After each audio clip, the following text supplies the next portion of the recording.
out for those skewers, flying skewers.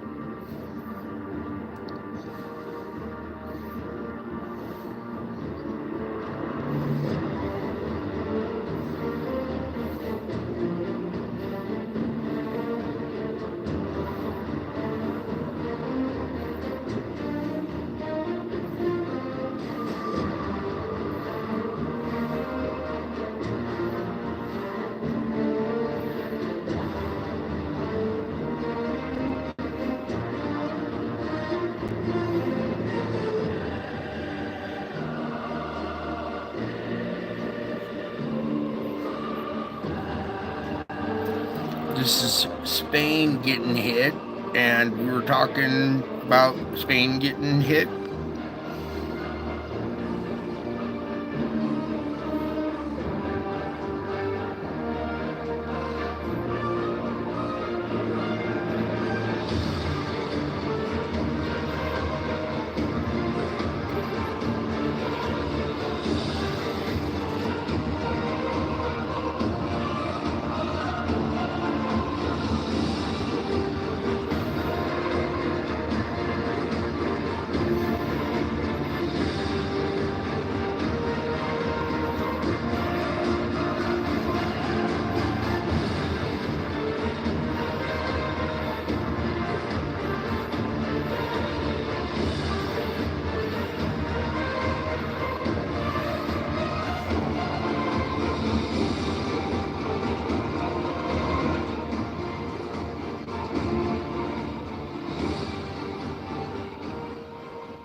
All right, howdy, folks. Welcome back. I told you I would be back. Well, here we are. Big old X flare right to the face, too, coming off the middle part of the sun. Big old halo coming off, all induced for our big event right here. So, here's August 14th, 2024. And as I get this loaded up, take a moment here to thank you for taking a moment of your precious time to be here with this precious family. Okay, this YouTube channel is more than just your average YouTube channel. Stick around to the end and you'll find out. Okay, but I would like to thank you for your time. I know how precious it is. Okay. All right, let me take a deep breath here, and we'll catch the opening frame and dive in here. Let me get some music out of the background there. And that was Spain getting hit. We were showing you the thermal signatures coming off the oceans, pointing stuff towards Spain. The other day I was saying, look at how this stuff is funneling towards Spain. They're going to need to watch out. And sure enough, there we saw the large hail there in Spain. Okay, and also we had G2 magnetic storming helps enhance that stuff too. Okay, so let me catch the opening frame here. Pull this down and pause it here when we get this comes around again. You can see our full halo CME. That means it's coming at us. We already know it came out of our weird shaped coronal hole, ejected it right out of the middle straight at us. So we got inbound coming. All right.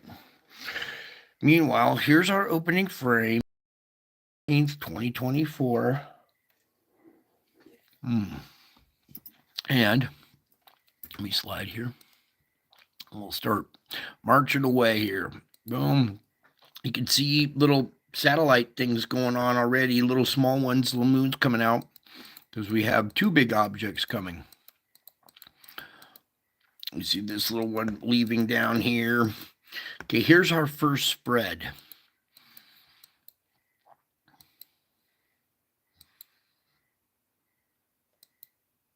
Okay, we're looking for flow asymmetries as well. Okay, let me pull this in a little closer for you here. These things are very very well, they're very tricky. They're hard to capture, hard to detect because, well, they're basically invisible.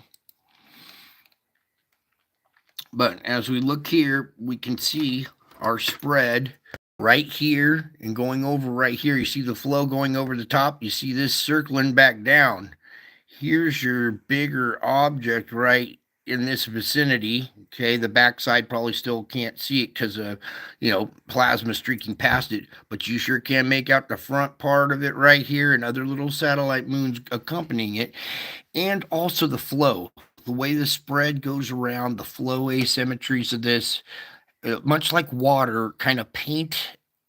Would paint a rock under the surface. If it was a river flowing, and there's a rock kind of sticking up a little higher than the rest, it bulges over it. It paints the flow. Okay, so there's your. Wait, we need to pull back just a little bit more. I need to access the buttons. My bad. One more. So we're capturing it right there in that frame. This is our first one. Get my, whoops. My mouse cord got hung up there. Okay, now let's.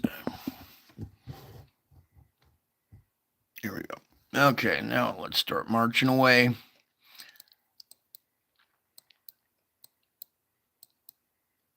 You can see, here it is again.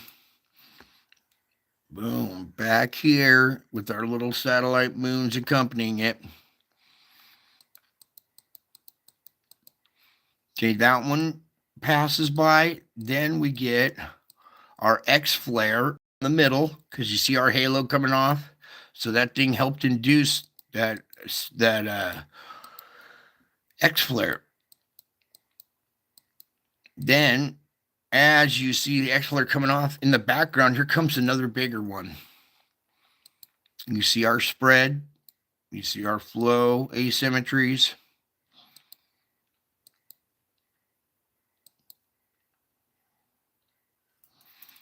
You see this satellite moon right here and plasma streaking over it as well. Here's our bigger object back here. All right, it goes off page, comes back around like this. Here's one of the moons right here, and you can see plasma streaking off the ridge of it. There's some other little satellite moons back down here with plasma damming up behind it, making a V-shaped bow shock. All right, and that's a big one right there, or it's just really close to it. So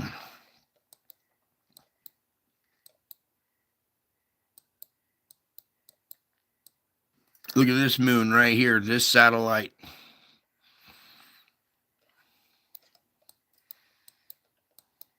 Do you see how big that spread is? All the way up to there, all the way down to here. Let's back it up. Whoops. And that was the closing frames. There's a bunch of data missing after that. Oh, look right in there. There's obviously one right in there. Okay. And let me take you to a better image that kind of paints this a little easier for you. Because, well, what you're looking at is a black hole, okay? It absorbs and bends light, all right? It doesn't reflect light. You can only see it when it interacts with the sun, and the plasma being ripped off the sun drapes over it much like a tablecloth over an invisible table. So let me just pull up an image real quick when this was captured before. And it's a much clearer image of our flow and our stretch and our object. And I believe it's in the favorites here. Please, I should have pulled this up before I started the show. I wasn't thinking about it until as I started reporting here. This right here. Okay, here's your big round object. You see your spread, you see your flow, you see stuff flowing off the top of it. And this was back in April 9th of 2023 when we interacted with one of these big objects again right there. Okay, so that's the same thing that's going on right here. Let me go just a little bit forward now.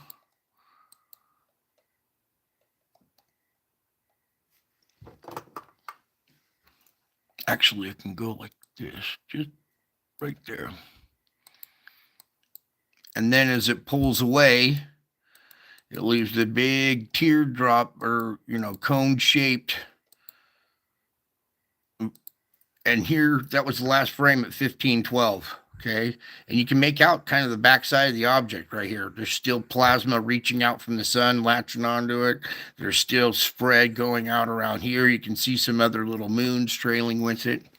Okay. So let me just go ahead and put this back into motion now. Now that you know what to look for. Yeah, that is that's a mighty big object. Okay, it's way bigger than our sun. Our sun is represented by the size of that white circle. Okay, look how much bigger this thing is than the white circle. Okay, so, and that's probably what's inducing that inverted sunspot. Because when this thing interacted, it caused an X flare from that sunspot region. Okay. All right. And that one's coming right at us, too. So, very, very interesting activity. We'll just say we're really close to that object. That thing is huge. Our sun got really close to it. Okay. And it's much like this one right here. It's a black spheroid. Okay. I don't. Walt Disney and all the science community has got you thinking wrong. They're teaching you that a black hole is a hole in the fabric of space-time, right? And that you could travel through it and come out the other side. Very wrong. Very, very wrong. A black hole is a burned out star. It's the stellar core, the core that's left over from a burned out star. Okay.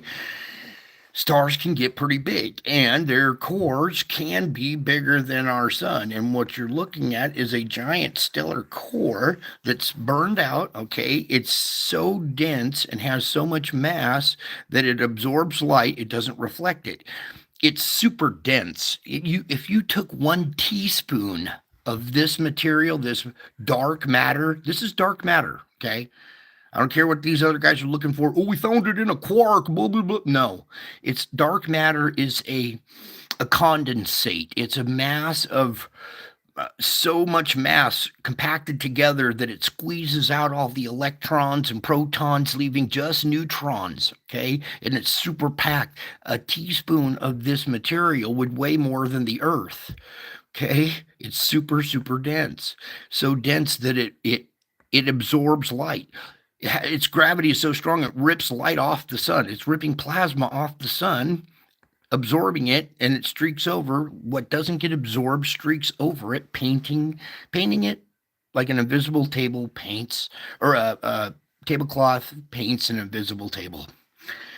Okay, you cannot go through something that is super, super dense. It's more dense than the core of our planet. You cannot pass through it at the speed of light and come out the backside. You would disintegrate. You would smash into a brick wall that's made of lead, 15 times more dense than lead. A black hole, you can't go through it. Okay, it's a sphere. It's a black sphere, not a black hole. Okay, that is right there, technically fits the definition of a black hole. It's more than 5 times the mass of the sun. It's bending light. You see it bending light up here at the top. See it streaking over. That's plasma. Plasma's light. It's bending light. Over here, you go into this one. Look at this plasma streak over it and bend and curve. It's bending light, isn't it? It's bending light. It's inducing these big old CMEs. You can see it plain as day. You really can. You can see it plain as day. It's just that everybody else has told you, oh, this is that's this, and there's no way you could see it. They're very hard to see, but you're looking at one, and that's a big one. That one right there That second one, the spread on this, when it's like right about there. Look at it, you could see plasma, almost like flames going off the top of it as it's hitting it, streaking over. All right. There's a little satellite moon right in front of it there. I mean, what else would explain this activity? You really can't. You can't explain this without understanding what's truly going on there. So, whammo. And a little moon that's like half in shadow. Whoops. Right here. This thing right here that's half in shadow, trailing along. All right, let me put one more time back into motion. Bunch of little satellites hit first, medium one, and then the big one right behind it. There's the medium one, and then the big one. Bam. And that big one has attracted this medium one, and all of its satellites are orbiting the bigger one. Thing's huge. Okay. All right, so there's that. Let's take a break from that for a minute and come on over here to solar ham. Okay. First off, let's start off with our solar flux indices at 248. It's down another 12 points. That's good. I will take any decline on the solar flux indices that we can get. Okay. Meanwhile, sunspot number count is down in the yellow zone now. We're down another 5 points, or another 5 spots. So 194 is still a lot of sunspots. Okay. In our area, it doesn't matter at the moment right now. So what I do want to do is pop this one up real quick. And let's get up close and personal with our inverted polarity sunspot. Okay. Way outside the norm. Way outside the normal. Everybody at NASA should be going, what the hell's going on here? What's this? What's this? What's that? What's going on? Yeah. It should grab your attention right here, 3784, and it just spit an X flare right in our face. Okay, it's center disk. I was talking about this last night. We got to watch this thing. It's getting really close. It could spit an X flare right at his center disk. And what happened? Booyah. Okay, big objects like this, dude. The magnetic fields of these things cause the magnetic field of the sun to roil, to bubble, to pop, to snap, crackle, all kinds of different magnetic field line configurations get warped, twisted, and stuff like that. Okay, you get your filaments that start getting pulled up off the surface and then rip away. Look at that one that was up at the top up there. This one up here at the very end, right there. Yeah, come over to this instrument. I dare you. Come over here, click around. You should be doing that by now anyway. All right. Now back over here to our magnetometers. There's this big old, our sunspot. 3780 over here, kind of getting weak and fading away off to the limb.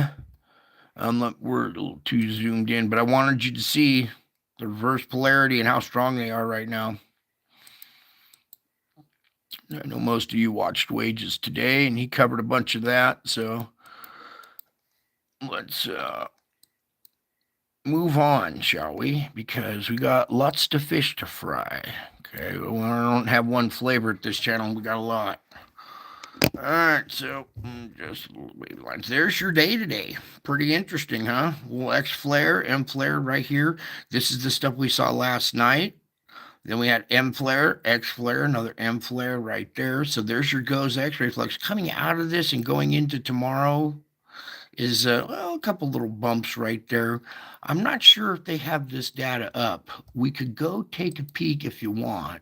I don't think anything's gonna outdo that. See, there's no. Let me refresh real quick.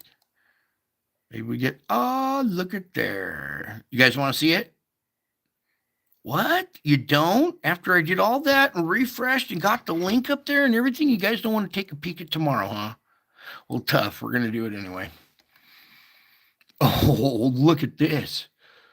What is going on here?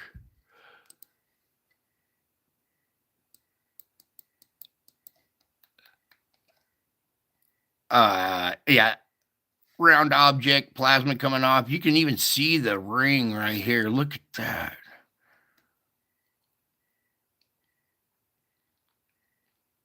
Aren't you glad we came over and looked anyway?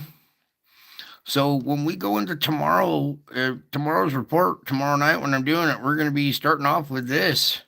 This is already something weird underway. That's probably one of them, little trailing moons, very magnetized. Look at the wake and everything around it here. Wow, this is an incredible. It's kind of cool, just the few little frames we got jumping the way they are. It's like a GIF, one of those little, I guess it's called a GIF or a GIF, whatever you guys call that stuff now. Yeah, look at that. Oh, you can see plasma reaching out, this cone of plasma reaching out.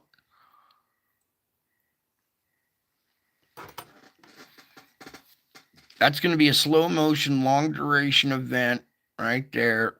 It's already doing that kind of thing, but it's not very. It's not in between us and the instrument.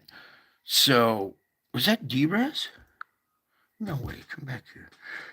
D-Res, dude, where have you been? I miss you, dude. It's good to see you back here. Oh, I'm so glad to see you back. Sorry, I have to take a moment for this. This is a special friend of mine, hasn't been around in a long time. Oh man, I'm glad you're here. Man, a lot's happened, a lot and happened since last time, D-Res. Gotta get you caught up and get you up to speed, bud. All right, let's back on out of this. That's your activity already going into tomorrow. And it's probably not registering on the KP or on the X-ray flux yet because this is pointing away from us.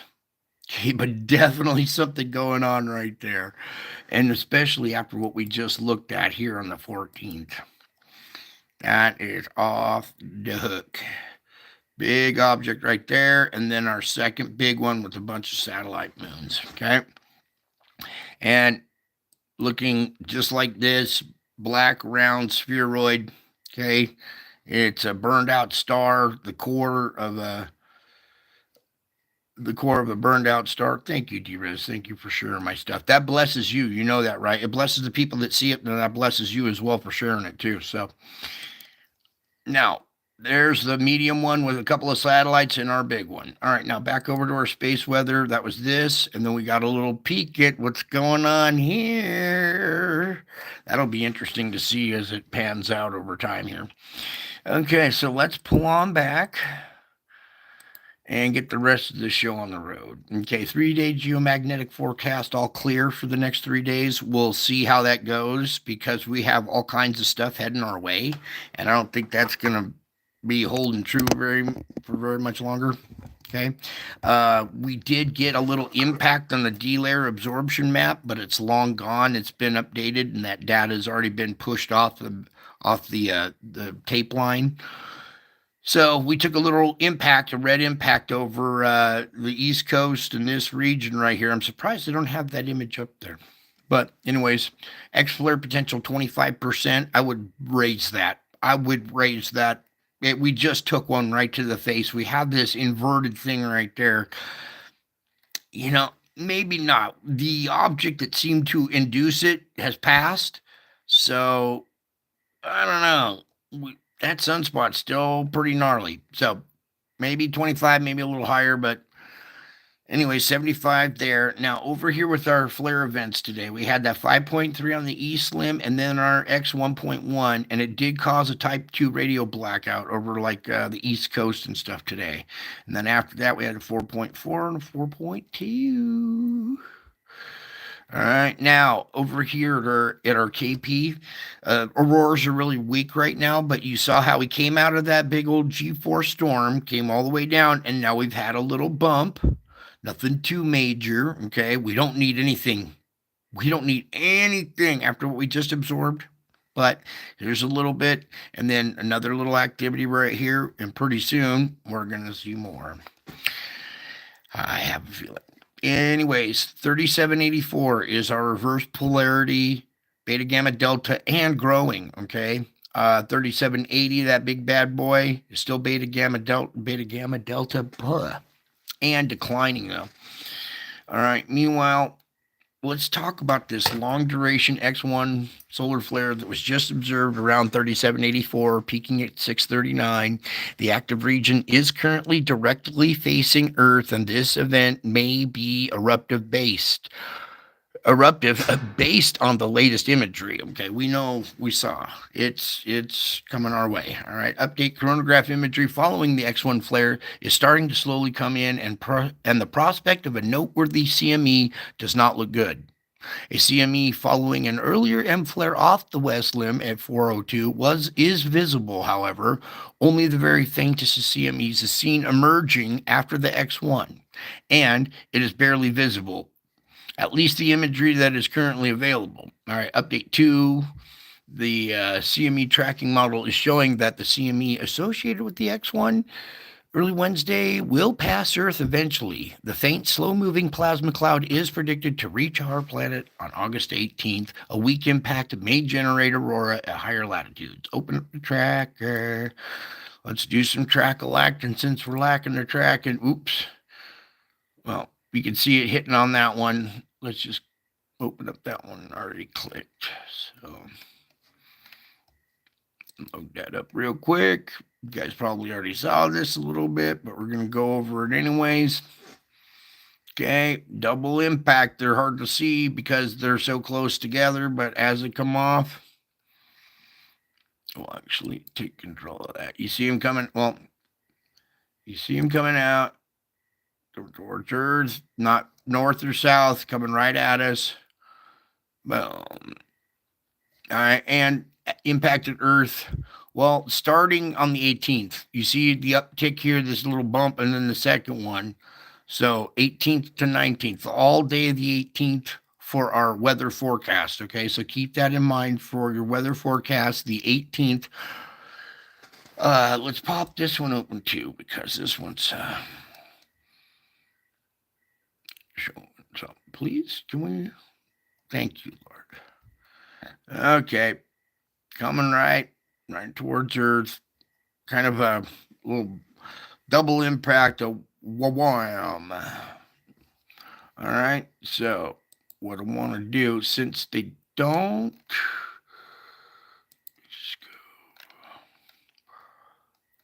old article, we saw that. Now they don't have the 18th up here yet. Okay, so it came off on the 15th. Takes about 3 days to get here. So what I'm going to do as our reminder for the 18th is we're just going to leave the tracker open with that one as a reminder for the 18th. Okay, now moving on to space weather. .com. Geomagnetic G1, yesterday's X1 solar class flare from the sunspot 3784 hurled a faint CME directly towards Earth. A NOAA model predicts it will arrive August 18th. NASA models lean towards August 17th. Either way, the CME's impact could cause minor G1 or possibly higher. Look, we saw that big object with a bunch of moons. I bet you this minor G1 ends up being like a G4 or something way higher than expected. I pray I'm wrong. Okay, but I just showed you massive object that is accompanying that CME. All right, the CME might not do much, but the radiation accompanying that big old massive object could give us an unexpected geomagnetic storm. Whoa! Geomagnetic storm on that day. Okay, so 17th, 18th, either way, the CME impact could cause a G1 geomagnetic storm. All right, it'll cause a geomagnetic storm. Let's just say that. We'll see what kind of class it ends up being. All right, X-class solar flare, as predicted, a strangely magnetized sunspot, AR 3784, producing the X1.1. The explosion was directly Earth-facing. right in the center disk. I mean, bang, right at us. Radiation from the flare ionized the top of the Earth's atmosphere, causing the deep wave radio blackout. Shortwave radio blackout. Boy, I need a sip here. Our strangely magnetized sunspot. Okay. 3784 is breaking Hale's law. It's breaking Hale's law. According to that 100-year-old rule, sunspots in the northern hemisphere should be polarized like this: negative on the left, positive on the right. Instead, 3784 is polarized, positive on the top, negative on the bottom. The magnetic map from NASA Solar Dynamics, and you can see it. That's what makes this thing so dangerous. Okay. Violations of Hale's law do happen from time to time. About 3% of all sunspots are reverse polarity. They don't happen that often. And you can see that, it was induced by something pretty powerful, huh? What could overpower the sun and make a sunspot reverse polarity? Well, something bigger than the sun could overpower the sun and reverse the polarity of a sunspot. That's what could do it. All right, let's move on over to the Schumann and hold on tight. Yes, indeed. Told you this was coming. All right, we had that G4 magnetic storm. We absorb a bunch of energy. Energy goes down to the core. Core heats and swells. The shell, outer core, heats and expands. They grind in each other. Okay, we see these grinding sessions, and this is a perfect one. You can see pressure built up, it tapered, and got more intense. It wasn't just a sudden bang, solid white line out of nowhere. This is a huge pressure build-up grinding session, and it wasn't too long ago. Let me refresh this. We just kind of coming out of it right now, so I'm sure you guys felt pretty frazzled, pain, soreness, fatigue, confusion, dizziness, all kinds of stuff. This just takes the 7.83. That's your normal 7.83. We like to see good continuity, nice, even green, not fluctuating. We've been on a roller coaster ride. Intense, fades, intense, fades, gets normal, very intense for a long time. All right, so this is affecting your moods in the background as well, okay? Meanwhile, indication of pressure finally built up and hit the core. All right, it's taken a little longer actually than it used to, so that's a good sign. That tells me that the barrier in between the core and the shell might have some gap, might have some space in between there, because the time frame from absorption to grinding was shortening and shortening and shortening, and now it seems to have lengthened a little bit. I will take any little bit I can get. But right there, we did have a very intense session of grinding, very extreme, intense frequencies all the way through 40 hertz and off the page, probably went down to 50, 60 or whatever. And imagine, these are all different frequencies, right? So imagine if you had every radio station in your car, on your stereo on your car playing, every FM and AM station, all of them playing at the same time, and then your kid went and turned the volume up really loud. Okay, that's what it's like, and it's going on in the background. It affects your moods and your emotions and stuff, and other people too. You may have grown accustomed to this, but other people react to this and they step out of character, and it'll throw you for a loop. Okay. Also, indication that we had a big pressure buildup because of our G4 storm, and then we had a good release. Now, Mount Etna went off crazy today, so Mount Etna probably helped relieve a lot of this pressure. Let's come on over now and get over here to, null school here. We have this storm approaching Japan. Okay. Very intense typhoon. They just got hit across here.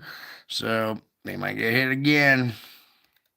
Pray for those people. Meanwhile, over here, we've got our hurricane gaining strength, moving through that open patch where there was no sand. Okay. And now it's getting into these warmer waters. You see our flow symmetries right here. This is either going to get whipped and take off out of here, or it might rip away and get pulled down into this and up into that. Okay, very, very pivotal point right here. Is it going to follow this and get pulled out to sea? Or is it going to, keep gaining strength? Is this stuff behind it going to keep pushing it this way? All right, so we're going to have to watch this closely and see any kind of thermal anomalies that have opened up that might be guiding that as well. Okay, so that's just your vortex issues for the moment. Let's come on over here and put it on the sand to do our sand report. Okay, I'm going to take off the winds a little bit now. All right, so you can see your big old sand plume that's coming off the, off of Africa, going across the Atlantic. Here's another little break right here. See this little slice coming down in here? That could, hold up this barrier for a second and put a gap in there. Any kind of gap these days, hurricane's going to form because the water's so hot in that region. The only saving grace from a bunch of hurricanes this year is the sand. We would have been slammed with a bunch of them already. All right, maybe 25 to 30 by now. No kidding. We are that lucky.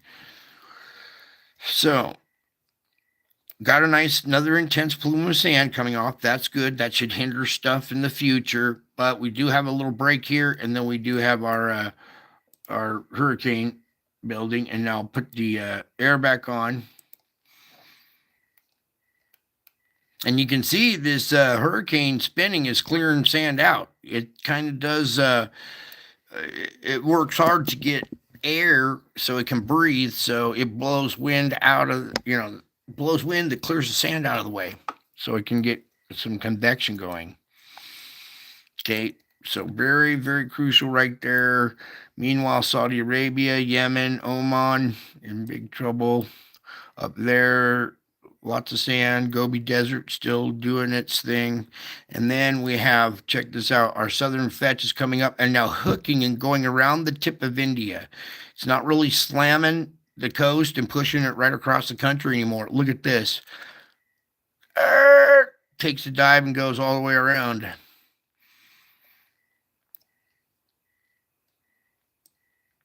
Okay. All right, so there's your sandstorm report.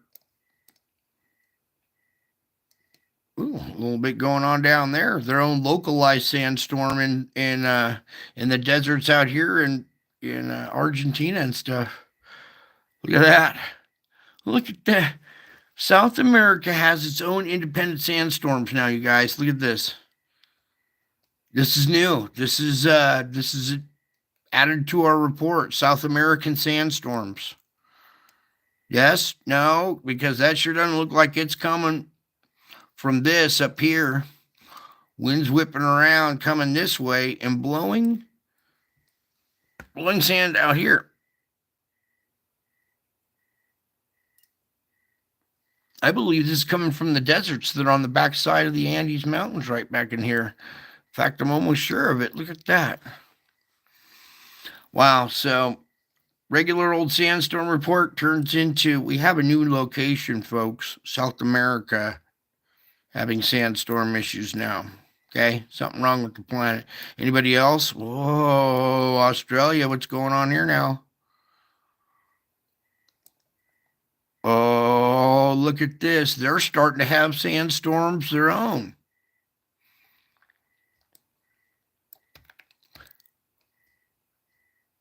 I'll let you guys be the judge of this, but look at that. It's not being fed by anything up above. That's its own little separate sandstorm, localized sandstorm to Australia. There's a little one on the coast right here too, South Africa. But this is its own localized sandstorm in South America now. Okay, we have two new southern hemisphere, well, three if you count this little tiny plume, but we're not counting that yet. We got two good southern hemisphere localized sandstorms started on two different continents. Okay. Okay. And there's your sandstorm report. Tell her what she's won, Johnny. All right. Let's come on over to our chemicals and do our SO2 report. Alright, now let's zoom on in here. Nice and cool like. Alright, here's our country. Our country divided. One side, it's bleeding out. SO2 all over the place. We got porous ground over here. Little flooding in this region has plugged up some of the little pores in the earth and all. But all in all, this side of the country bleeding out. This side has all volcanic sites spewing SO2 emissions. So there's your country divided. Every time. Okay, now as we get into this report, you can see darker spots. We got fire report to do too, so let's put on some fires.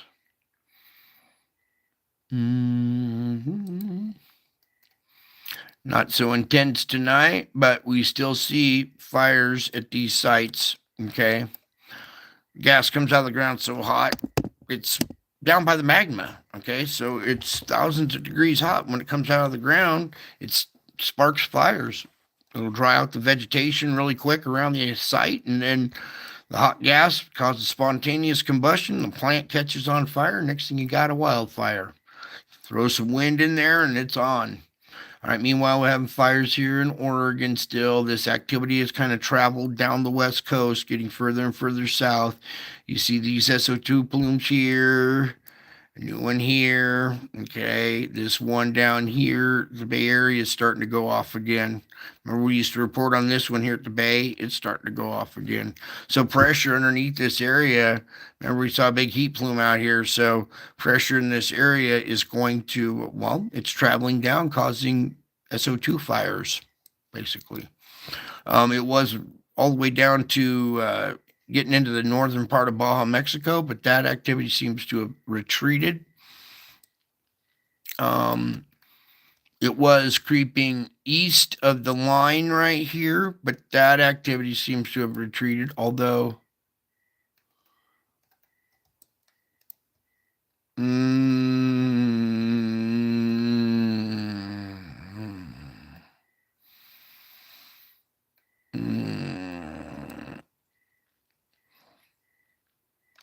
I don't think so quite yet. They're not matching up like they do here. Okay, there's a big difference.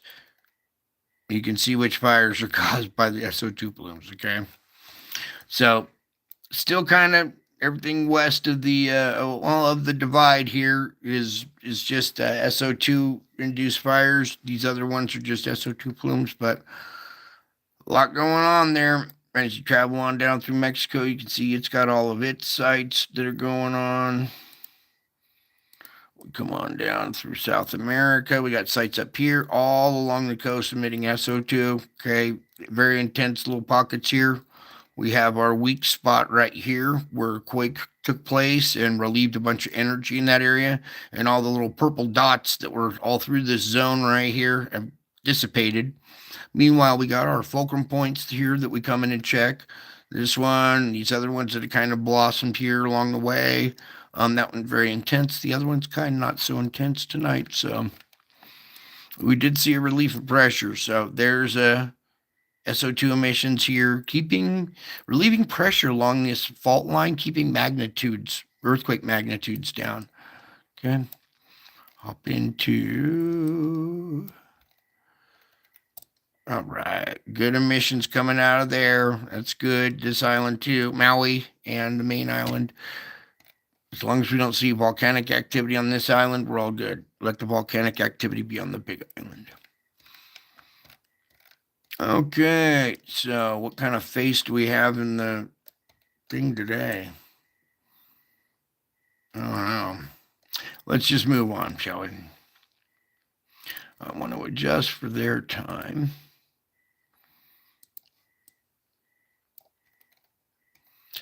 Okay, strong emissions coming out of there. This stuff up here kind of decreasing in pressure a little bit. It was a little darker up in this region. It kind of seems to have lightened up overall. There's still some dark patches, don't get me wrong, but overall that area kind of lightened up just north of China right there. We do still have it going down into the Korean Peninsula, here at Japan.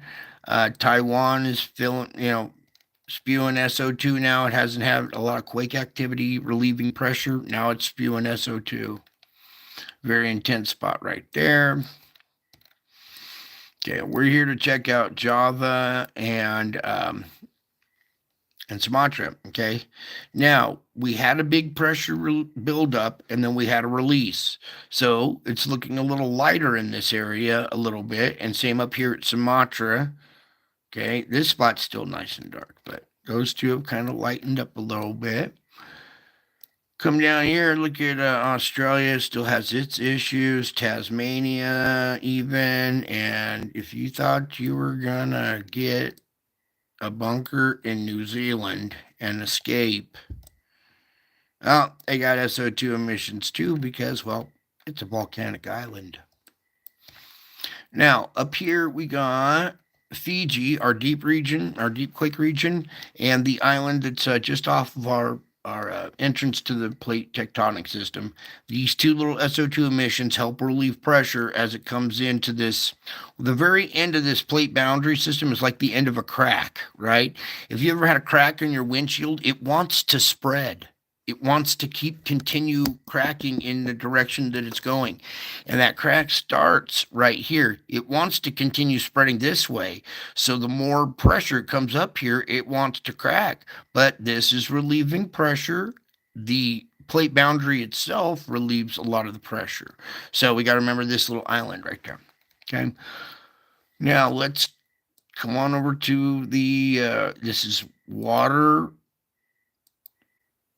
temperature, the sea surface temperature anomaly. Okay, these are sea surface temperature anomalies.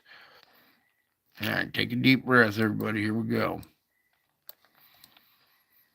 These anomalies, these heat anomalies, are being caused by magma or heat plumes coming off the ocean floor. We have so much volcanic activity going on from pressure down below that's coming out through any kind of pores weak spots can't. Well, we had this comma-shaped structure right here. It's kind of broken off. The head of the comma is more, organized. The tail breaking away, losing pressure, losing intensity in its temperature. Okay. We saw this flare up and then recede. So this is water where it's supposed to be hot, right? So once it heats up, don't you think it would stay hot? But no, the temperature receded. That's because the emissions on the ocean floor receded a little bit. They're more focused in this area now. More focused over in this area. Here's Tamumasi just going to town underwater there. See cold water inundation coming around it gets pulled in. Then there's this heat patch around Japan. This finger reaching down to Taiwan. Okay, here's our relief valve, and it's starting to build up pressure. We're getting emissions on the ocean floor. We need a good series of, mid-range quakes, 5 magnitude quakes, sorry. Nothing too much higher. To relieve pressure in that area. Meanwhile, down here at Java, a lot of pressure being relieved here. The volcano Semeru, always going off 15,000 feet, all right, every day. So this region right here is another relief valve, relieving a lot of pressure, and that's where you get cold water inundation. And as we kind of look around, you see all these little hot spots down below, hot spots here along the coast of Africa. And here's this structure, still the same kind of here. I actually seen this character before in the clouds doing this. Fiery character blowing a trumpet or holding something, blowing down a tube or something. Anyways, this heat structure right here is creeping into the Spain region. Okay.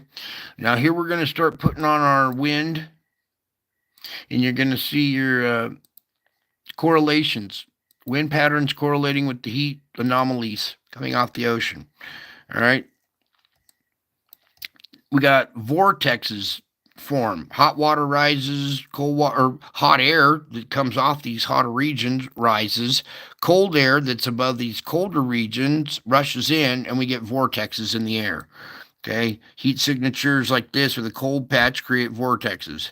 All right, so we got this vortex rotating this way, and we got this one rotating this way. They blend together here at the middle, and they come right at this region right here, and then whip around and come off and hit Spain. So from here down to Spain, everybody in that area hold on tight or get out of there.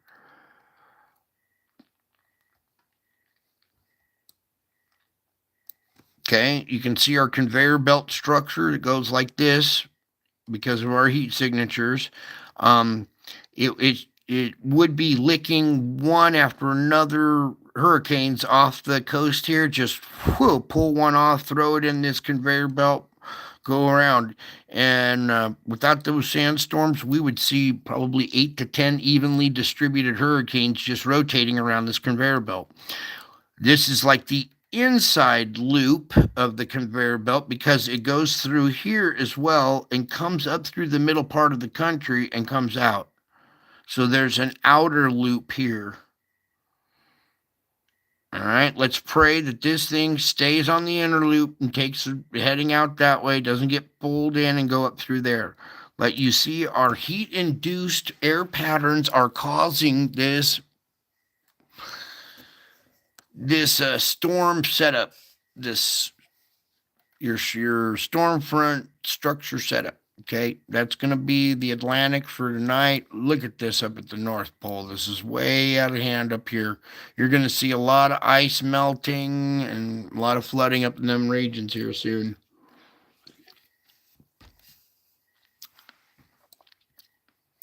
Okay, meanwhile, here's your air pattern signatures, thermal air pattern signatures there for the Pacific.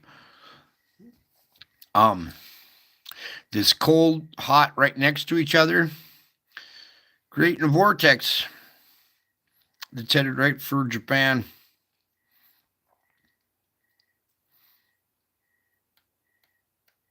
Here, let's do one more thing here. I want to also take you to our standard surface temperatures. And it's kind of mimicking the standard sea surface temperatures as well. I want you to pay attention over here.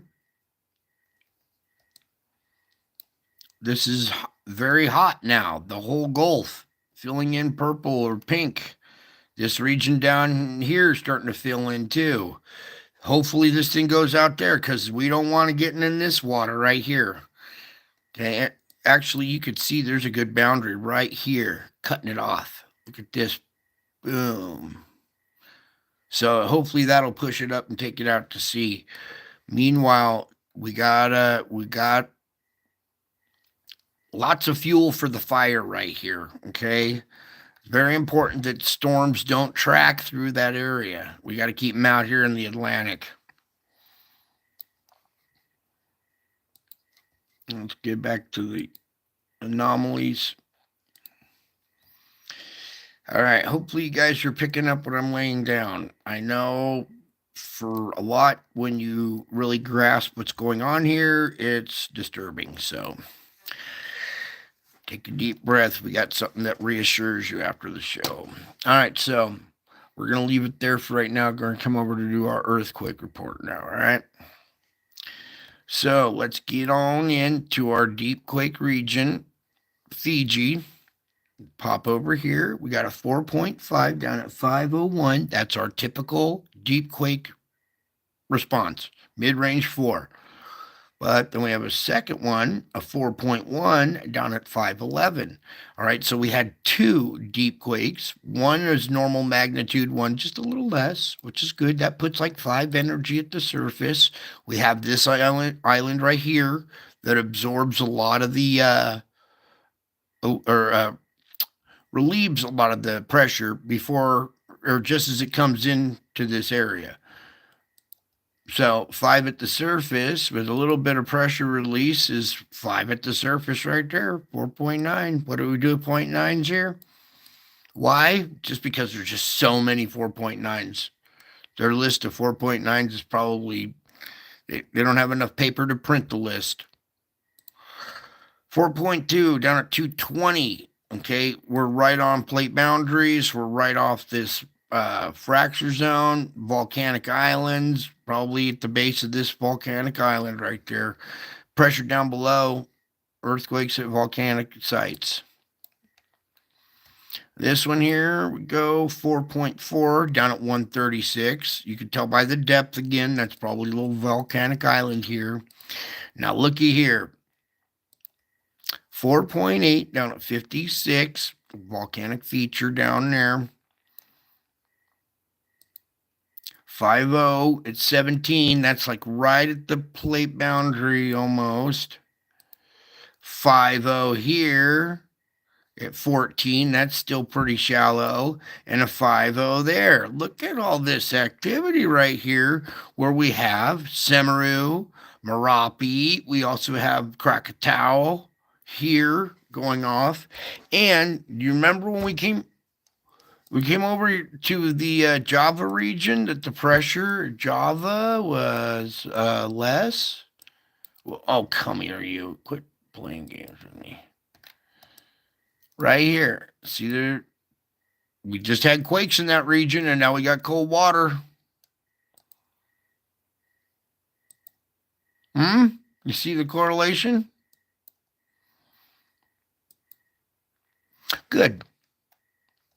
Back to our earthquake report. A lot of pressure was relieved right there. 5, 5, 5, 3 5s, and this one was a 4.8. Darn close. So our relief valve here, relieving a lot of pressure. Remember, there wasn't a lot of SO2 coming out of Java today. Just a couple of those two little spots that had lightened up. Well, we had a big relief of pressure via earthquakes right there. That's a tight little compact group of 5s right there, relieved a bunch of energy all at once in that one region. Well, looky here. Finally, a fulcrum point quake here at Taiwan. It's not much. It's a 4.4, but I will take anything we can get in this region right now. Okay, nothing too big. I don't want to see 7.0 or bigger and kill people, but finally something moving around in here. That's a little sign that maybe something kind of wiggled loose, and now we can start relieving pressure at this site again.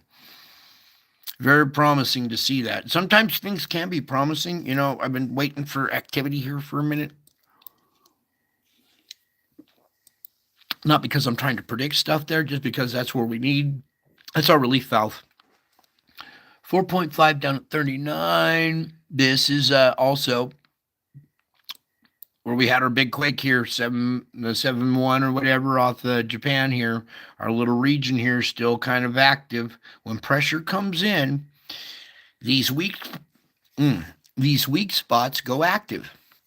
Okay, this is the weak spot. Remember I said we had a quake and a little flurry after there? We'll have to watch this in the future when pressure comes in. Well, pressure came in and we got a 4.5 out of a weak spot right there. Whew. Now, up here, this is cool. All right, we haven't had a quake in this region in a minute either. So, you see all these pressure ridges that have built up, all these little mountain ridges right here. Okay, these are all ripples from these two plate boundaries pushing against each other. Mainly this one pushing that way, and this stuff shovel, like in front of a shovel, snow in front of a shovel, right? You can see that effect right there. Right up in there, right in the heart up there. 4.2 down at 10. Just off the plate boundary. It's not right on it. It's inside this mountain right here. And that's not a fulcrum point. That's a plate boundary quake right there. It didn't snap right on the boundary. It chose just a further back in that mountain right there. But you can see where the pressure, it's almost like a fulcrum point. You can see back here that pressure's coming this way too. So pushing this way and pushing there, the halfway spot, we're right in there. So kind of like a reactionary weak spot quake because of our two little different directions of pressure, almost kind of like a multi-radius turn. There's a radius here and another radius going this way, coming at different angles. That would be kind of the halfway point, weak spot right in the middle. Nothing around the fulcrum right here. That's all really tough area anyway. Nothing through here. Deeper fulcrum points, 4.1 Afghanistan and 4.7 down at 194. Well, I might get another big quake activity in that region. Meanwhile, over here, a 4.0 in Croatia down at the surface here. We saw Mount Etna go off, and now we're seeing a little quake activity in that region too. We need to see more pressure relieved in this area, okay? Sorry, all over the place. So that's all quiet, but we know there's activity going on along there. I want to take a peek here real quick at this. 4.3, 209, nothing at the fulcrum, just these three down here, 4.2, 4.0, and 4.5. Stop off at Hawaii really quick. Actually, we could do all magnitudes now because we're at Hawaii.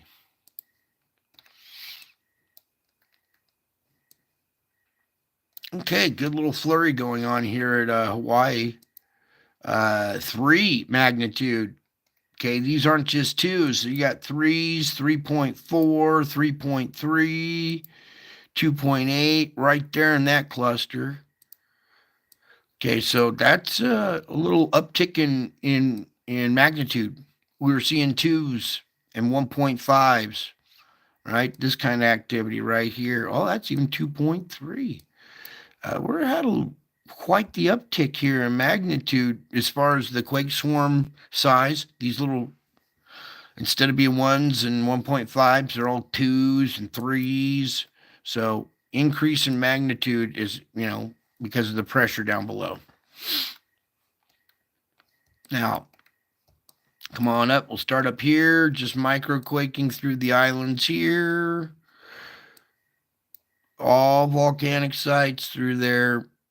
Indication of pressure taken over. Nothing in this plateau region today. Nothing even outside or inside the plateau region. So all kind of volcanic hits today.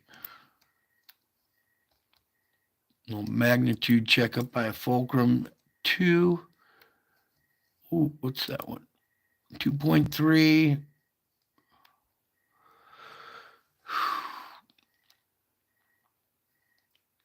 Still kind of on a 2.4. Almost your diverse quake, almost. Now, let's get on in to the Juan de Fuca here. Today we're seeing on the Juan de Fuca plate, because it's inside this barrier right here. It's this broken tile piece right here. So it's inside that. So the plate itself had a quake. And a 1.7 down at 5.8, that's really shallow. Okay, so watch out for little microquaking along this fracture zone right here, because we're starting to see little hints here of weakness along this. Okay, it's not doing it out here at the fulcrum points. It's pushing inland or pushing up to this little plate boundary barrier. We have all that heat coming out of here, out of this region out here. Okay, so that's pressure coming up from down below, pushing magma out through the structures. If we don't have a lot of pressure release in that area, it's just going to continue to get hotter and hotter and hotter, and eventually we'll see a bigger pressure release. We need microquaking like this to relieve that pressure to keep that down. Okay, meanwhile, up here in the Puget Sound, just a little microquaking. Okay, that's good. What I want to see here is Mount Rainier. See, we're seeing quake activity on the flank and at the base of Mount Rainier right there. Okay, that's indications of pressure down below. Quake here at St. Helens, indication of pressure down below. Okay, even up here, little micro quakes going on today. Now, fulcrum point, Pressure pushes in, doesn't want to make the corner, so it pushes inland.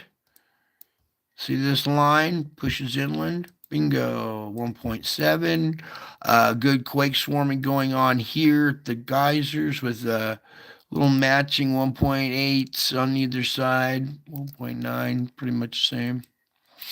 Okay, so pressure being relieved just as it comes just north of the Bay Area. So when it does hit these fault systems in here, these weaker fault systems, 1.9, keeping it way down to under 2. That's good. Coming along the San Andreas, finally a little activity on the plate boundary here. 2.9 at the surface there. Here's a recent quake, 1.8 at Carmel. Okay. Then we come down to SoCal here. This is our, we had that 5 here that rattled everybody, and now we're still seeing quake swarming. These aren't just aftershocks from a 5, especially when we're still seeing 3.3, a week later. 3.3, that's pretty decent magnitude for a quake swarm. 1.4s, 2s, that's more like it. Okay, so still not as much, but still energy coming out of this area, pressure being relieved there. I love it. I love that stuff right there. I'd much rather see it come out that way than a big old quake. We had this region yesterday come alive through here. Oh no, it wasn't here. This is the Searless Valley. It was out here, Nevada. This little quake swarm area. Okay, so we have a new little quake swarm area just out of here, this airport, Indian Springs, Nevada. And we're seeing 2.9s. Well, yeah, almost 3s, different, a little higher magnitude than just micro quaking. So relieving energy at that site as well. That's good. I love that kind of activity. I'd much rather see that than a big old quake. 1.1 Beatty, Nevada. I know it's so exciting to see a big quake in the movies and it tears down bridges and there's all this mayhem and destruction, but when it really happens, you don't want that. You'd much rather see this, trust me. 3.4 at 3.2. Very shallow, but here at the Salton Sea, small little quake swarming. Okay, that's good. I like these little small pockets with quake swarming going on. Meanwhile, our site up here, where we did see some quake activity, is still moving. 1.6 here at Highland and 1.8. And we still have activity in the LA basin right here in this region. Okay, I hate to inform you, but this is a new weak spot. This is a new path of least resistance. When pressure comes in and we see activity, go off here, that means you got a new weak spot. So everybody in that area, beware when the sun goes off and we start absorbing stuff. Hold on, you might experience, some magnitude 4s and 5s in there. 2.3, Palomar, yeah. Okay, I also want to check over here. See, there's been quite a little flurry going on here in New Mexico. We got 3.1 is the largest of them. So, whoops, sorry. You see this little string of activity right here. That's relieving pressure in the region as well. We all understand man-made perforations in the crust, right? Okay, good. Up here, this is, more in New Mexico, though. Okay. Magnitude 2.6. Those aren't microquakes. Those are mid-range 2s, almost getting to 3. Now, as we come over here into this region, you can see pressure is causing quakes at the perforations here. 2.9, there's almost a 3. That's a, decent magnitude for that area. Look at this down here. Southern Texas, you guys are starting to get Christine, Texas here, starting to get movement down here as well. Okay, so widespread distribution of pressure right there. Nothing on the craton, so we're good there. We did that one, so we're done with the quake report. I think. Yeah, I covered everything. All right. Meanwhile, we still know there's activity going on up there. All right, so let me close out with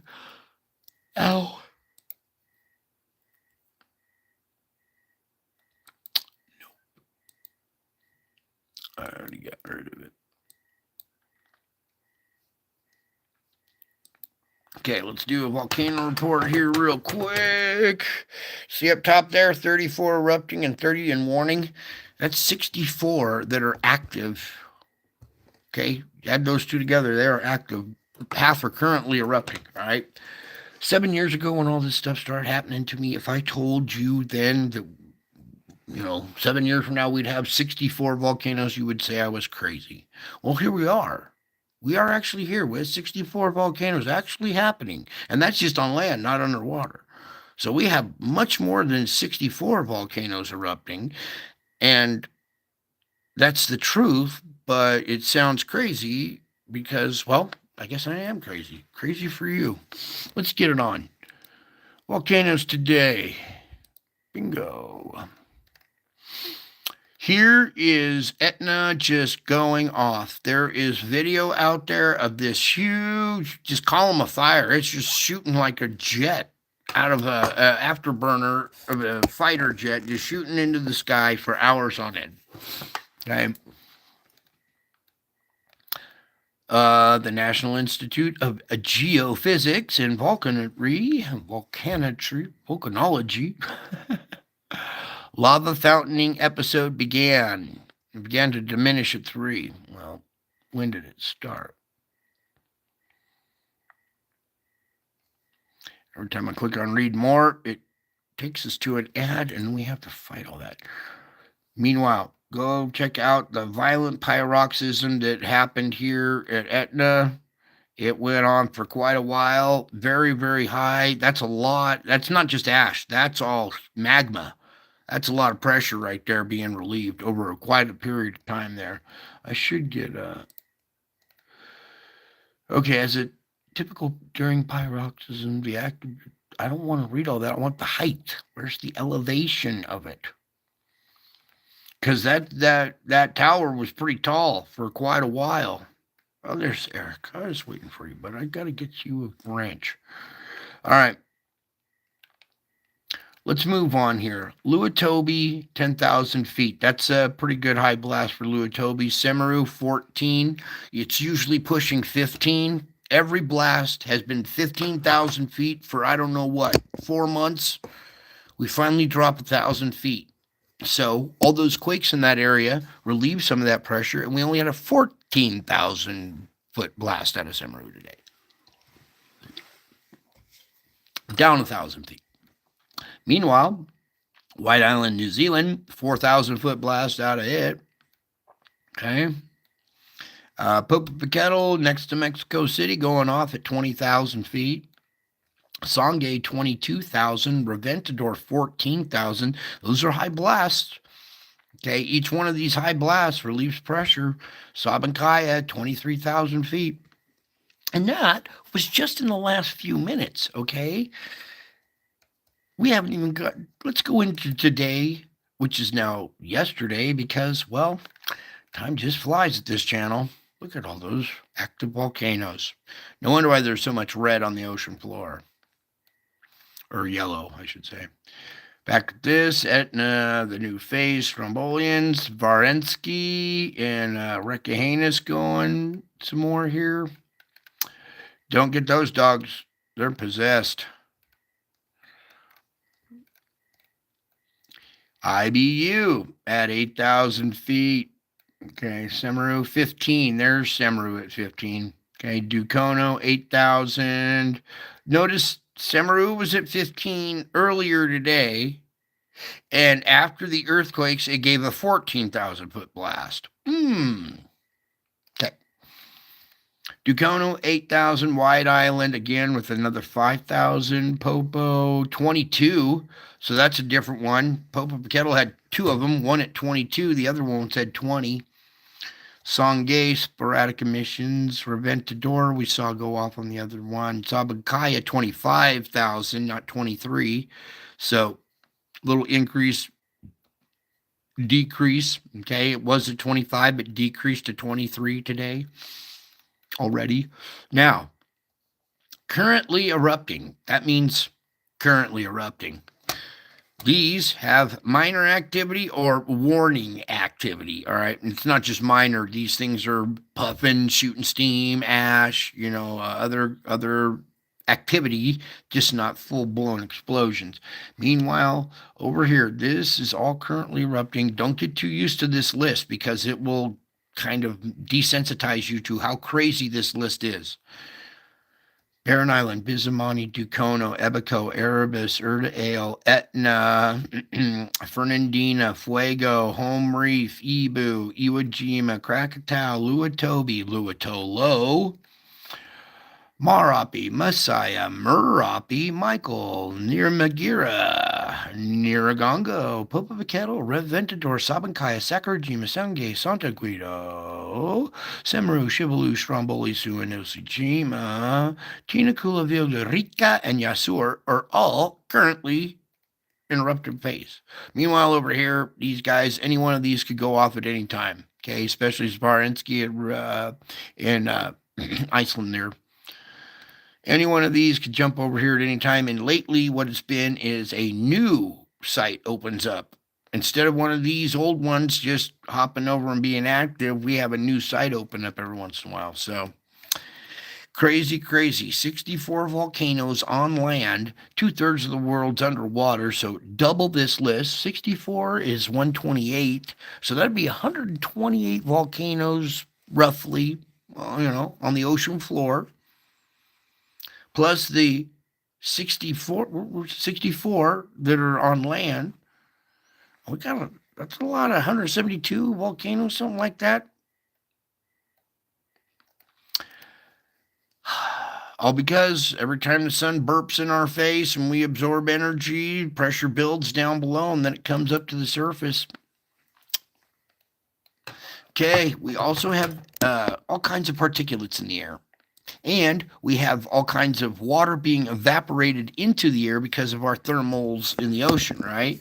So the thermals in the ocean are evaporating more water into the air, giving the air a higher water content percentage, okay? Then we also have our particulates, not just the sand. We also have another particulate called SO4. I'll get into that one later.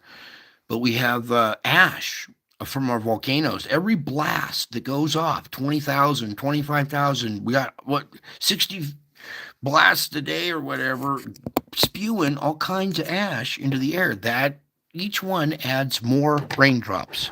Each ash particle turns into a raindrop because water will adhere to it and form a raindrop. We just doubled, quadrupled the amount of water, and then we doubled and quadrupled the amount of sponge that the air can hold. So the air has a bigger sponge. It holds more water now and creates stronger storms, heavier downpours, flash flooding, larger hail, just insanity on a scale that you're seeing. Whew. Did I get all that out?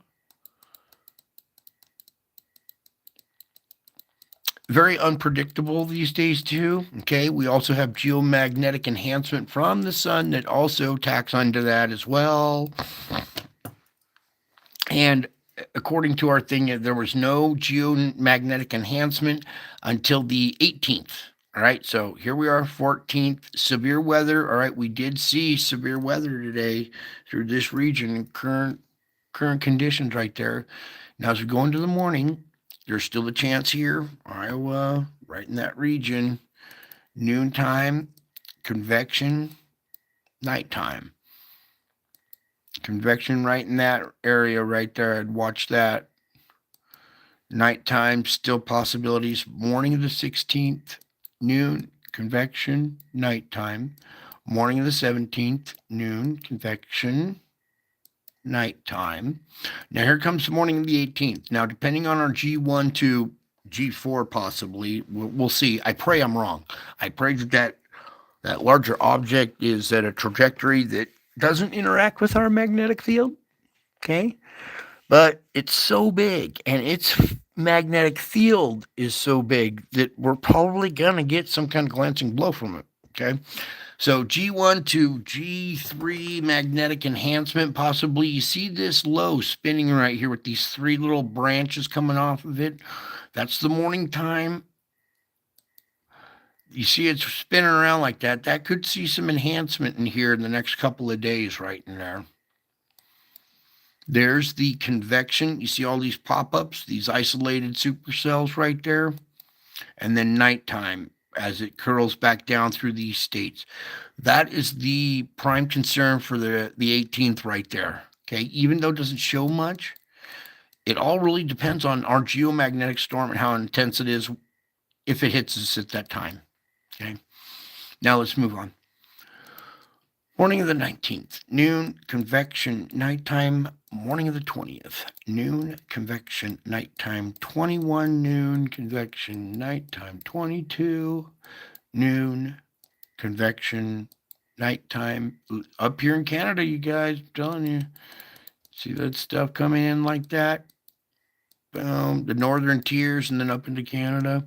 So convection, nighttime 22, 23, noon, convection, nighttime 24, noon, convection, nighttime 25, noon, convection up there. That's what I'm talking about.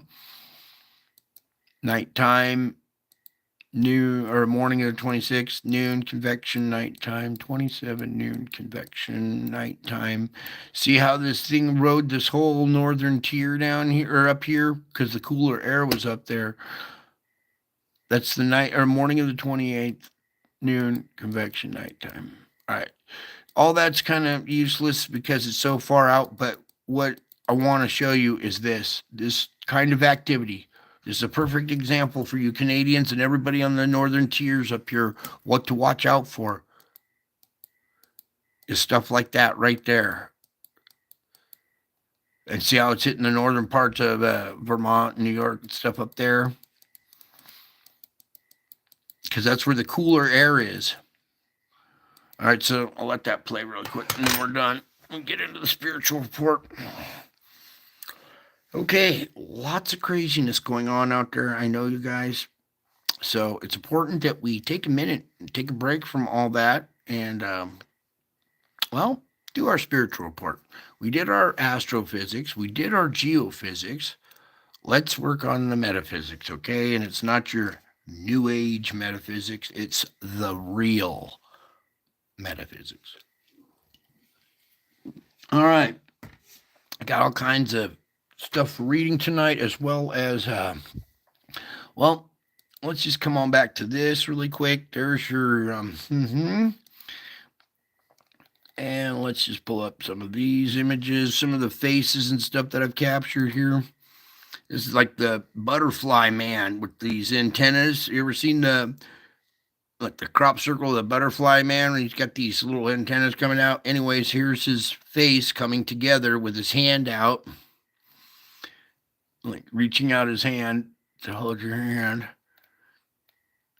All kinds of crazy stuff. Here's the Revelation 12 labor. Okay, there's an alien creature kind of like out of E.T. or whatever. And you see the eyes here and the mouth.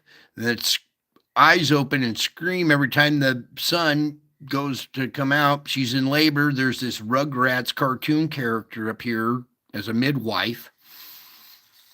Okay, so there's your, well, the labor pains. We're going through the labor pains right now, right? So, boom, that's the labor pains captured in the clouds. Don't ask me about why they're cartoon characters and stuff. It's just what I capture, okay? And then there was this dude, or the Tom and Jerry type character, with a little mouse on top of this goofy dude, big old ears. He's on top of his head, pulling his eyelids open. And when he's forcing him to see. And when this goofy character finally sees, he sticks his tongue out. Here, let's, well, it started off, here's the black face of that goofy character starting to form. So you can see it starting to form. That was the first few pictures, and then it went from that into this. All kinds of craziness here. We got a big bad wolf huffing and puffing, blowing clouds out of his mouth. All right. A lot of your weather is, well, it's happening from the spiritual realm. So we were showing some other stuff last night, and we're gonna get back to this as well. Gotta pull up a few images for reading tonight. Get my channel going open with some of our images here. Now we got all kinds of paranormal activity going on. Let's just show you this little angel here real quick. What? We got our regular 20 here. Never mind. Just pull up images, I guess. Put that theater mode. There we go. All right. You guys seen this angel before, right? Just reassuring little angel hovering over the sleeping child. Get rid of that and get rid of this report and get this. Change this back to the favorites. Nope, albums. There we go. And we get that one going too. There's your foundation. Every night we're pulling that one up because we need to get that image tattooed on your mind because in the future you're going to need it. So there's that. We got the angel. Actually, you know what? Let's change that angel to the one with the heart. Sorry, it's important that you see that one from the heart all the time too. It might get old after a while, but that's one that's going to need to be tattooed on your mind too. The internet goes down or anything ever happens like that, you're going to be desiring to see these images someday, and they might not be around. So you better get your eye full now. I'm waiting for it to zoom in just a tad bit. Here. There we go. Now you can see pretty much here's Jesus pulling his shirt open. Rays coming out, radiating out, making this face in the clouds. Okay. And you can see the face there as I tint it down. Okay. That's my face. And I'm like, whoa, I recognize my face in the clouds. And then I see, it's coming from back here. Okay. So never mind my face. Let's focus on this guy right here. That image right there is very, very important. All right. Real event. That's what's very important for you guys to understand. This is a real event. This is not photoshopped, AI bullshit. This happened way before AI. This is real cloud activity. Okay. You see all the signs happening around you. You look up, you'll see him coming in the clouds. You'll see me coming in the clouds with power and great authority and glory. That crown signals power, signifies power and great authority. All right. Now we got that going. I'm going to read some stuff to you here. Whew. We finally made it. Okay. So, take a deep breath. Everybody get settled in, get in your comfortable position. Your neighbor, friend, your cat, your car, whichever it is you like to do. Take a couple deep breaths.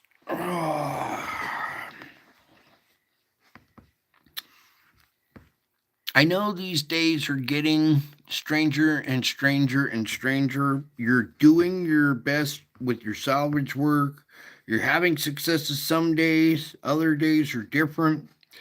It's important, though, that you accept each day exactly as it comes to you. And by that, I mean not only the circumstances of your day, but also the condition of your body. Okay? Your assignment is to trust me absolutely, resting in my sovereignty and faithfulness. So on some days, your circumstances and your physical condition feel out of balance, especially when the Schumann's going off, huh? Yeah, you got a lot of demands this day and you are not feeling it. You're in a lot of pain. Your body is, the condition of your body is also part of this, okay? I know a lot of people pray for healing, but Sometimes healing isn't what you need. You need to carry on with what the pain that you're enduring because it builds character. Okay? And sometimes your days aren't exactly what you want, but you have to accept each day exactly as it comes to you. Your circumstances of your day and also the condition of your body. I know on some days your circumstances and your physical condition feel out of balance. The demands on you seem far greater than your strength. And days like that present a choice between two alternatives: giving up or relying on me. Even if you wrongly choose the first alternative, to give up, I will not reject you. You can turn to me at any point, and I will help you crawl out of the mire of discouragement. Okay? If you wrongly choose the first alternative of giving up because you're just physically exhausted, I can't do it, physically exhausted, and you give up, that's okay. Even if you wrongly choose to give up, I will not reject you. At any point, you can turn to me and I will help you crawl out of that mire. Please use that tool. Please use it. It's going to be start practicing using it now, because soon it's going to be you're going to be need to be a pro at it. Okay? Days like that present a choice between the two alternatives: giving up or relying on me. Okay? Even if you give up, I don't reject you. I will help you crawl out of the discouragement. I will infuse my strength into you moment by moment, giving you all that you need for just this day. So trust me by relying on my empowering presence.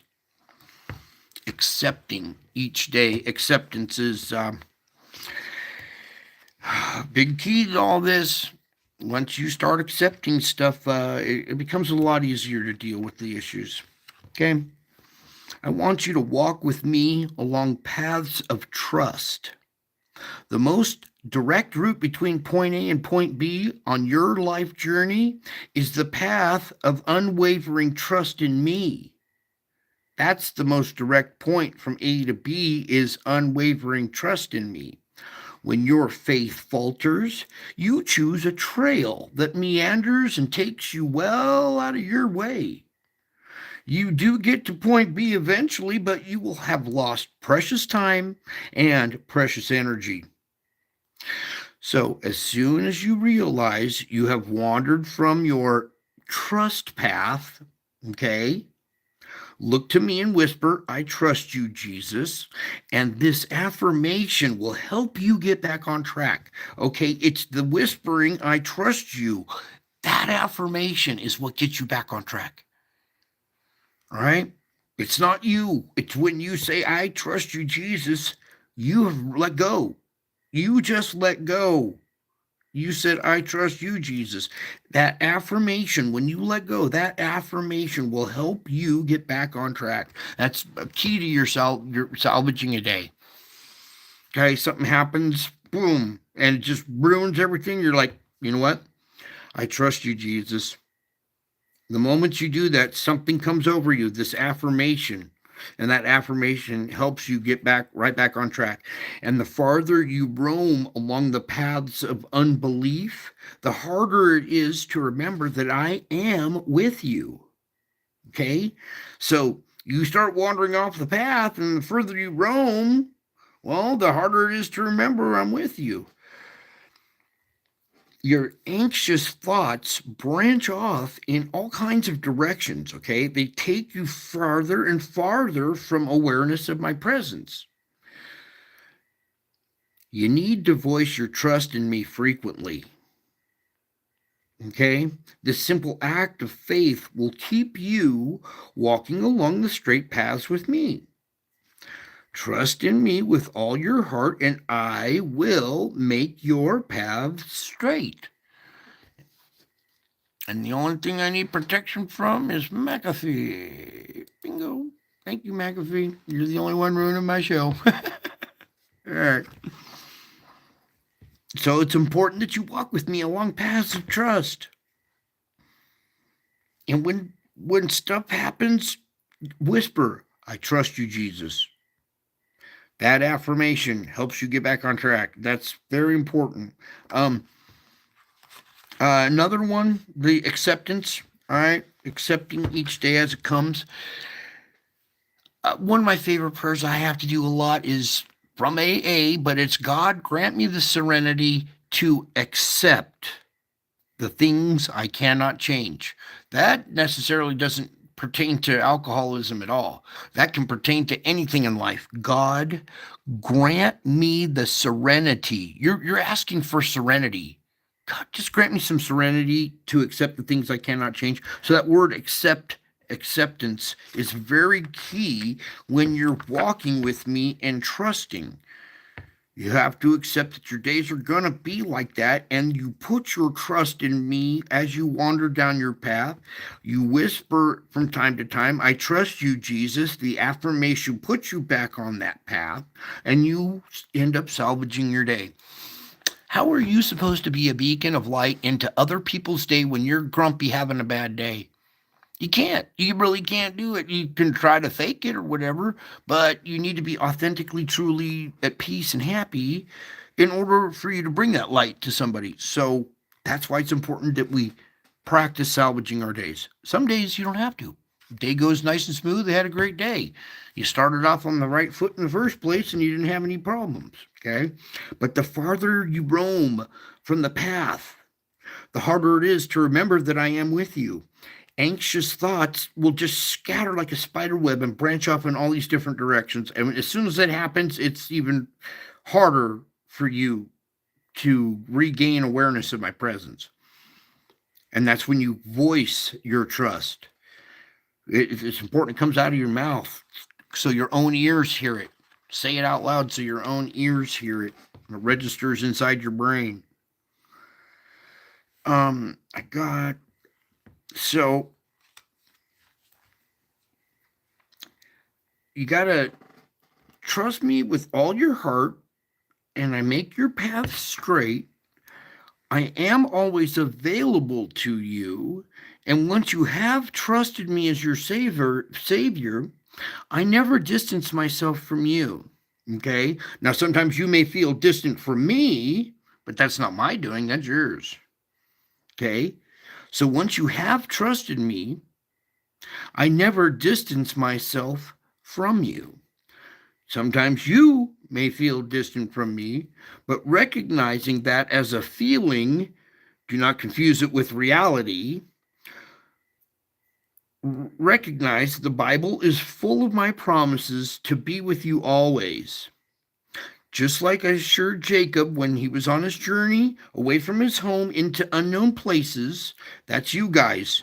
You guys are on a journey kind of away from home. You're going into unknown places. And if you're not, well, it might be happening soon. So as you journey away from home into unplaces, I am with you and I will watch over you wherever you go. Remember, I was thrown out on the streets at the base of this mountain. Of how ironic, I was thrown out at the base of this mountain. I knew exactly where I would be delivered. I had no question in my mind I would be delivered. Okay, that trust, that kind of trust right there. It it helps you when you're in an unknown place. Okay, know that I am still with you and I still watch over you anywhere you go, wherever you go. So, my last recorded promises to my followers was surely I am with you always to the very end of the age. To the very end of the age, surely I am with you. Well, here we are at the end of the age, and here I am with you. Told you I would. I'm a man of my word. I told you I would be back. I told you I would be with you at the end of the age. Why? So we could do this very thing right here. See, I'm kind of in a situation where I can't like just go and come over and knock on your door and shake your hand. I want to meet with my family, but I have to meet in the air of cyberspace live on YouTube, right? See, you're seeing my face in the clouds right there. Like a good book, good song, good YouTube stream, you get caught up in it. You're caught up, fascinated, caught up with me in the clouds. We meet in the air because I just can't come over to your house right now, okay? I would love to and give you a hug. You'd probably see me and think I'm some weird stalker. um, but it's important that you always remember that I am available to you. I am always available to you. All right, maybe not in the comment sections or in the chat room. We're talking about in your prayers, in your practice, in your salvation, your salvage work. I am always with you. It's important that you guys hold on to that.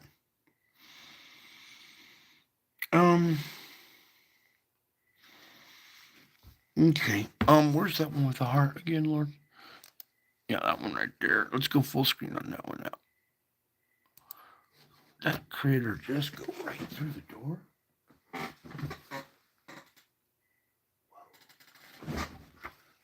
Okay. Now, you see that heart right there? That gives you guys reason to be happy. Everybody else is going to lose their minds, and they're going to be able to rejoice in me always.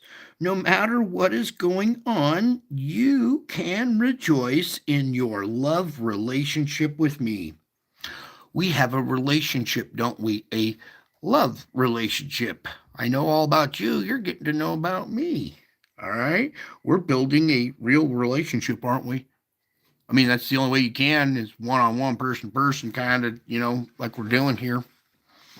That's how you build a relationship with me here at this show.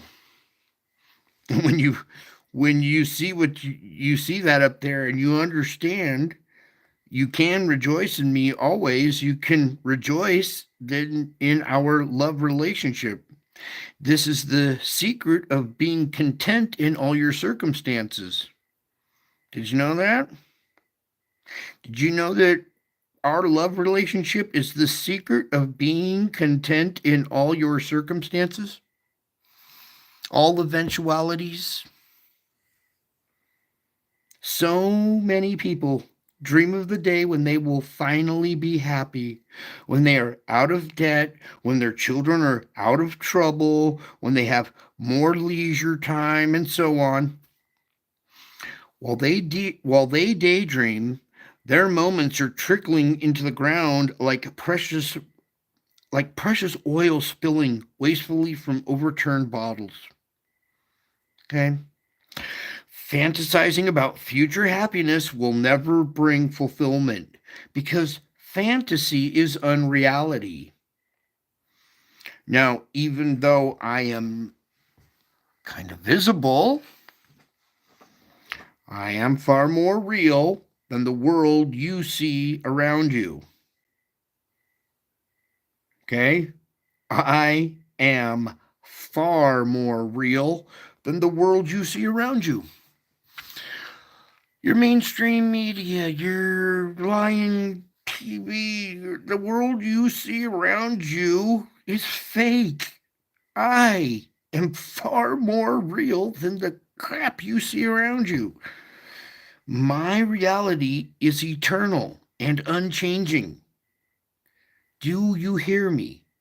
My reality, and soon to be your reality, is eternal and unchanging.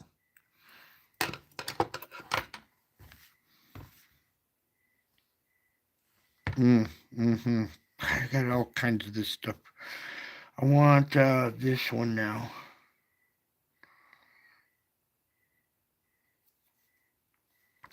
Actually, my reality is eternal and unchanging. So bring your moments to me, and I will fill them with vibrant joy. So now is the time to rejoice while you're in my presence. Yay! You're in my presence. Yay! All right. Cool. We do this so you can receive my peace. It's my continual gift to you, and the best way to receive this gift is to sit quietly in my presence, trusting me in every area of your life. Quietness and trust accomplish far more than you can imagine. Quietness and trust accomplish more than you can imagine, not only in you, but also on earth and in heaven. When you trust me in a given area, you release that problem or person into my care, don't you? Spending time alone with me can be a difficult discipline because it goes against the activity of addiction of this age. Everybody's addicted to their phones and just this TikTok, TikTok, TikTok. My show's 2 hours long. TikTok's 10 seconds. So spending time alone with me can be difficult. It's a discipline. You can't just scroll right past me because it goes against the activity of the addiction of this age. All right, everybody's so scroll crazy. You may appear to be doing nothing, but actually you are participating in battles going on within spiritual realms. Right now, you are participating in battles. Right now, just by sitting there listening to me, you are waging spiritual warfare. Did you know that? Yeah, you're waging war, but not with weapons of the world, with heavenly weapons, which have divine power to demolish strongholds. You may appear to be doing nothing, but actually, you're demolishing strongholds with your divine power. You're waging war not with the weapons of the world, but with heavenly weapons, while it appears you're doing nothing. You're just sitting there. But you are waging war, baby. If you receive my peace, you are. Because the world doesn't want that peace. And if you're at peace, you are. We're waging war if you're at peace. So, living close to me is a sure defense against evil, isn't it? If you're waging war by just sitting there using heavenly weapons that have divine power to demolish strongholds, you must be living close to me in sure defense against evil. You are. You didn't know that, huh? That's it for right now, because this other note goes on another tangent, different direction. Okay, so hopefully you guys got all that. That was receive my peace. It is a continual gift. You can rejoice in me no matter what's going on. You now have that love relationship with me. Okay, that's the secret of being content in all your circumstances. I just gave away the secret. Oh, darn it. Oh, I gave away the secret to my best friends. Yay! The secret of being content in all circumstances is to rejoice in me, that you have a love relationship with me. And I know you forget about me during the course of the day. That's okay. You can always come back to me. All right? Receive my peace. Rejoice in me.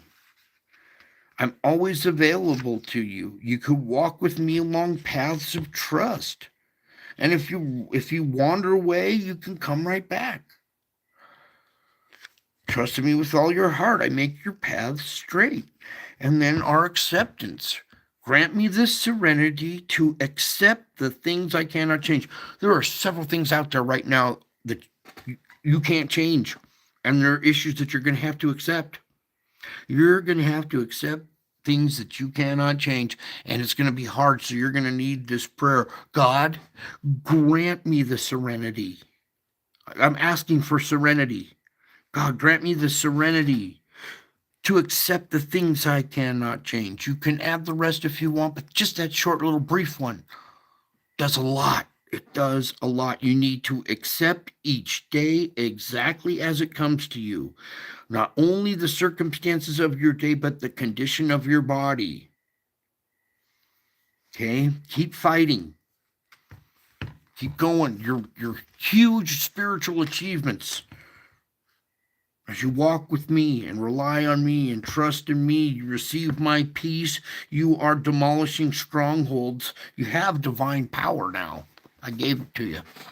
Hope you enjoy it. I love you. I miss you guys. Why does he say he misses us all the time? Oh, maybe because I've been with you before and I haven't seen you in so long. I miss you. Yep. I love you. I miss you. And until my next show, I will be back. I am already back, and the world is showing the signs. Till then, I love you. Bye.